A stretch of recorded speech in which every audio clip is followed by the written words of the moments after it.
မေဂျာလိဖလားရသွားတဲ့အင်တာမိုင်ယာမီအသင်းရဲ့ပိုင်ရှင်တဦးဖြစ်တဲ့ဒေးဗစ်ဘက်ခန်ရဲ့လူမသိသေးတဲ့အကြောင်းမင်္ဂလာပါ GT Football ရဲ့အချက်ဖို့အစီအစဉ်ကနေကြိုဆိုလိုက်ပါတယ်ကျွန်တော်ကလေးပါပြီးခဲ့တဲ့ရက်ပိုင်းမှာအင်တာမိုင်ယာမီအသင်းကတော့မေဂျာလိဖလားကိုရခဲ့ပြီးဒီလီယိုနယ်မက်ဆီရဲ့ဦးဆောင်မှုနဲ့အတူတူဖလားကိုသိမ်းပိုက်နိုင်ခဲ့ပြီးတော့အထူးခြားရက်အနေနဲ့ပြောပါဆိုရင်တော့ဒေးဗစ်ဘက်ခန်ကသူ့ရဲ့ LA Galaxy ကစားသမားဘဝမှာရောသူ့ရဲ့အခုအင်တာမိုင်ယာမီအသင်းပိုင်ရှင်ဘဝမှာပါဖလားကင်ခွင့်ရတဲ့နာမည်ကျော်ကစားသမားတူဖြစ်လာတာနောက်တစ်ခုကဒါခင်ဗျားတို့မသိသေးတဲ့အကြောင်းပေါ့ဒေးဗစ်ဘက်ခန်ကသူ့ရဲ့အသက်32နှစ်မှာပဲ Real Madrid ရဲ့အရန်ကုန်မှာထိုင်ခဲ့ရတယ်ဒါကြောင့်မလို့လေဘောလုံးဝေဖန်သူတချို့ကအဲ့ဒီအချိန်တုန်းကဘက်ခန်ရဲ့ဘောလုံးကစားသမားဘဝကပြီးဆုံးသွားပြီလို့ဒါဝေဖန်ကြတယ်ဒီလိုဝေဖန်မှုတွေကိုအံ့အားသင့်စေသွားအောင်လို့ဒေးဗစ်ဘက်ခန်ကလှုပ်ဆောင်ခဲ့တယ်ဒါကတော့2009ခုနှစ်မှာ American Major League LA Galaxy ကိုတစ်နှစ်လျင်ဒေါ်လာ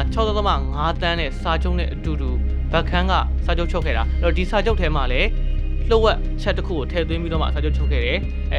ဘာလှုပ်ဝက်ချက်လဲဆိုတော့နှစ်အနည်းငယ်ကြားတဲ့အခါမှာဒီအမေရိကန်ကလပ်ကဒီအတင်းကိုပေါ့နော်ဒေါ်လာ25သန်းနဲ့ဝယ်ခွင့်ရမယ်ဆိုတဲ့အခွင့်အရေးကိုထည့်သွင်းပြီးတော့စာချုပ်ချုပ်ခဲ့တာနှစ်အနည်းငယ်ကြားတဲ့အခါမှာတော့အင်တာမိုင်ယာမီအသင်းကိုထူထောင်ပြီးတော့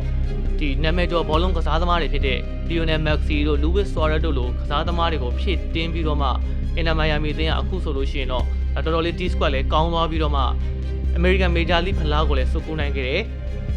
နောက်ပြီးတော့အသင်းကအခုချိန်လက်ရှိတန်ဖိုးမှာဆိုလို့ရှိရင်တော့1ဘီလီယံကျော်ထိတောင်မှဒီအသင်းရဲ့တန်ကြေးရရှိလာပြီးတော့အခုဆိုရင်တော့ဒေးဗစ်ဘက်ခန်ကအမေရိကန်ပြည်ထောင်စုမှာဘောလုံးအားကစားကိုလူကြိုက်များအောင်လို့စွမ်းဆောင်ပေးနိုင်တဲ့လူတစ်ယောက်ဖြစ်လာပြီးတော့